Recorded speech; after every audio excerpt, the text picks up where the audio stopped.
Hello दोस्तों, मेरा नाम है गौतम सिंह और आज हम जानेंगे संयुक्त राष्ट्र संघ के अंगों के बारे में। पिछली वीडियो में हमने जाना था कि संयुक्त राष्ट्र संघ को क्यों और कैसे बनाया गया और कब बनाया गया। रिपीट करते हैं, जानते हैं कि यूएनओ यूनाइटेड नेशंस ऑर्गेनाइजेशन को 24 अक्टूबर 1945 में बनाया गया। इसका हेडक्वार्टर न्यूयॉर्क में अमेरिका में मैनहट्टन द्वीप पर स्थित है।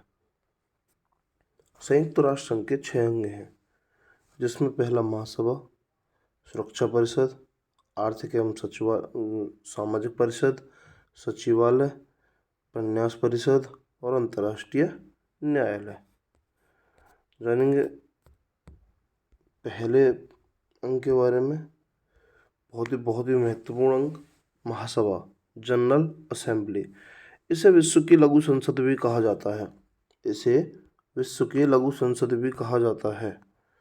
कोई भी देश इस महासभा में अपने 5 प्रतिनिधि भेज सकता है, पर उनका वोट सिर्फ एक ही मान्य होगा। इसका मतलब है कि जब महासभा में बैठक बैठती है तो किसी भी देश की तरफ से मैक्सिमम 5 इंसान जा सकते हैं, 5 सदस्य जा सकते हैं, पर उनका वोट सिर्फ उसी देश की तरफ से एक ही मान्य किया जाएगा। इसकी बैठक हर वर्ष सितंबर के तीसरे मंगलवार से दिसंबर के मध्य तक होती है। महासभा में एक अध्यक्ष प्लस 21 उपाध्यक्ष होते हैं। 7 मुख्य समितियों के अध्यक्षों का चुनाव भी महासभा ही करती है। महासभा के अन्य महत्वपूर्ण काम, महासभा के कार्य।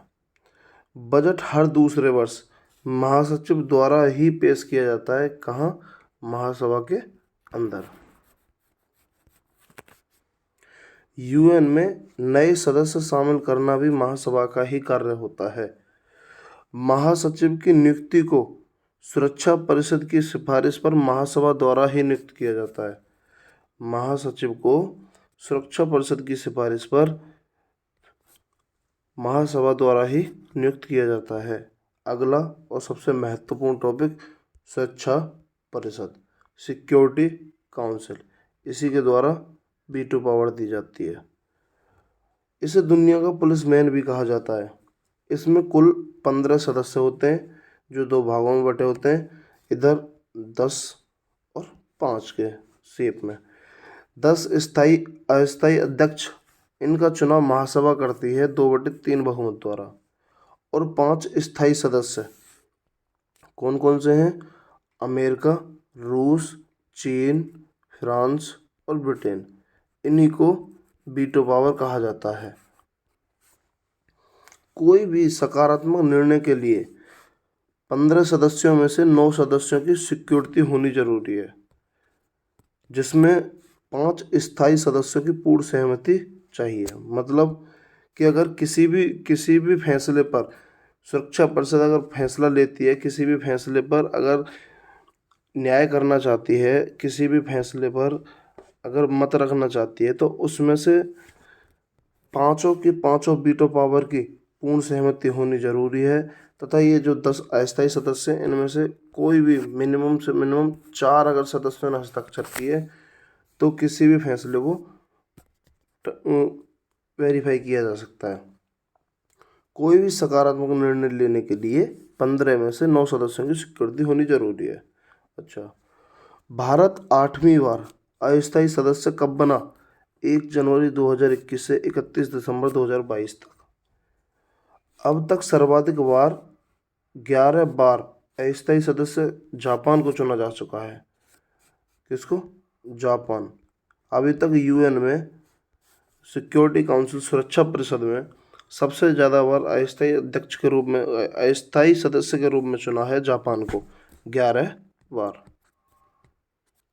अगला, आर्थिक एवं सामाजिक परिषद, इकोनॉमिक एंड सोशल काउंसिल। इसमें सदस्य 54 होते हैं। इसका कार्यकाल 3 वर्ष का होता है। बैठक वर्ष में 2 बार होती है। अप्रैल माह में न्यूयॉर्क शहर में तथा जुलाई माह में जेनेवा, स्विट्जरलैंड में। अगला, सचिवालय, इसका प्रमुख महासचिव ही होता है। जो यूएन का प्रमुख होता है, संयुक्त राष्ट्र संघ का, उसका ही वही प्रमुख सचिवालय का भी होता है। उस प्रमुख का कार्य 5 वर्ष का होता है। सचिवालय संयुक्त राष्ट्र संघ के दिन प्रतिदिन के कार्यों को निपटाता है। वर्तमान में महासचिव कौन है? वर्तमान में एंटोनियो गुटेरेस, जो पुर्तगाल के रहने वाले हैं। वर्तमान में महासचिव कौन है? Antonio Guterres. याद रखिएगा दोस्तों, बहुत बहुत महत्वपूर्ण टॉपिक है। अगला, अंतर्राष्ट्रीय न्यायालय। अंतर्राष्ट्रीय न्यायालय, इंटरनेशनल कोर्ट ऑफ जस्टिस। स्थापना 3 अप्रैल 1946 को। मुख्यालय द हेग। द हेग कहाँ है? नीदरलैंड में। इसके संविधान में कह सकते हैं, चार्टर में 5 अध्याय तथा 70 अनुच्छेद हैं। इसमें न्यायाधीशों की संख्या कितनी है? 15। न्यायाधीशों का कार्यकाल कितना होता है? 9 वर्ष का। कोई भी 2 न्यायाधीश एक देश के नहीं हो सकते हैं एक साथ जी। इन्हीं 15 सदस्यों में से अध्यक्ष तथा उपाध्यक्ष का चुनाव होता है। और अध्यक्ष का कार्यकाल कितने वर्ष का होता है? 3 वर्ष का। न्यायालय का कोरम 9 जज का होता है। कोरम मतलब अगर किसी भी फैसले पर अदालत को, अगर किसी भी मुद्दे पर अगर फैसला सुनाना है, तो 15 सदस्यों में से कम 9 जज होने जरूरी हैं, तभी आगे सुनवाई की जाएगी।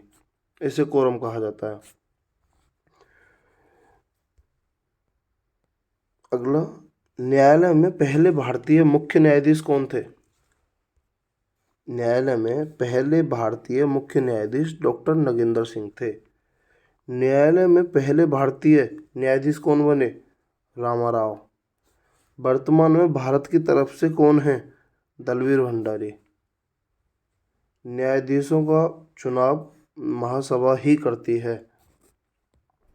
अगला, प्रन्यास परिषद, ट्रस्टशिप काउंसिल। प्रन्यास परिषद ने 1994 से काम करना बंद कर दिया है। यूएनओ का एकमात्र सदस्य जिसने कार्य करना बंद कर दिया है।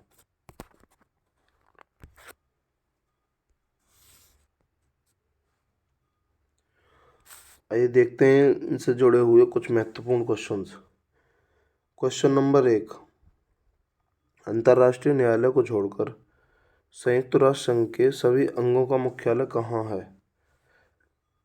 आंसर, सभी का मुख्यालय न्यूयॉर्क में है, जबकि अंतर्राष्ट्रीय न्यायालय का मुख्यालय द हेग नीदरलैंड में स्थित है। द हेग में अंतर्राष्ट्रीय मुख्यालय का। क्वेश्चन नंबर 2, वर्तमान में संयुक्त राष्ट्र संघ के महासचिव कौन हैं? Answer, Antonio Guterres. वर्तमान में संयुक्त राष्ट्र संघ के अध्यक्ष कौन है? महासचिव कौन है? एंटोनियो गुटेरेस, पुर्तगाल के। और कौन से नंबर के हैं? 10वें नंबर के।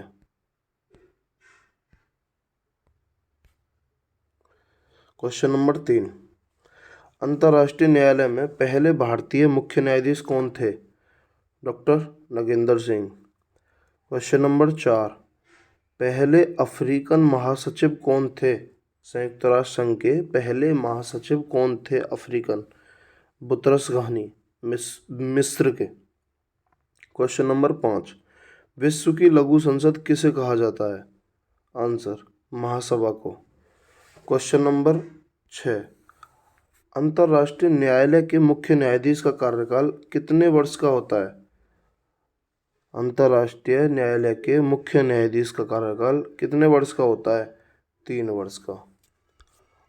और खाली न्यायाधीशों का कितने वर्ष का होता है? 10 वर्ष का। क्वेश्चन नंबर 7, संयुक्त राष्ट्र संघ के पहले एशियाई महासचिव कौन थे? U Thant. कौन थे? U Thant, Myanmar. Question number 8, भारत कितनी बार सुरक्षा परिषद का अस्थायी सदस्य चुना जा चुका है? भारत कितनी बार सुरक्षा परिषद का अस्थायी सदस्य चुना जा चुका है? आंसर 8 बार। क्वेश्चन नंबर 9, संयुक्त राष्ट्र संघ में कितनी मान्य भाषाएं हैं? संयुक्त राष्ट्र संघ में कितनी मान्य भाषाएं हैं? कल मैंने बताया था आपको कि संयुक्त राष्ट्र संघ में 6 भाषाएं हैं। कौन कौन सी? रसियन, चीनी, स्पेनिश, फ्रेंच, अंग्रेजी और अरबी। और मुख्य कार्यकारी भाषाएं कौन सी हैं? फ्रेंच और अंग्रेजी। अगला क्वेश्चन, क्वेश्चन नंबर 10, संयुक्त राष्ट्र संघ के महासचिव का कार्यकाल कितने वर्ष का होता है? आंसर 5 वर्ष का।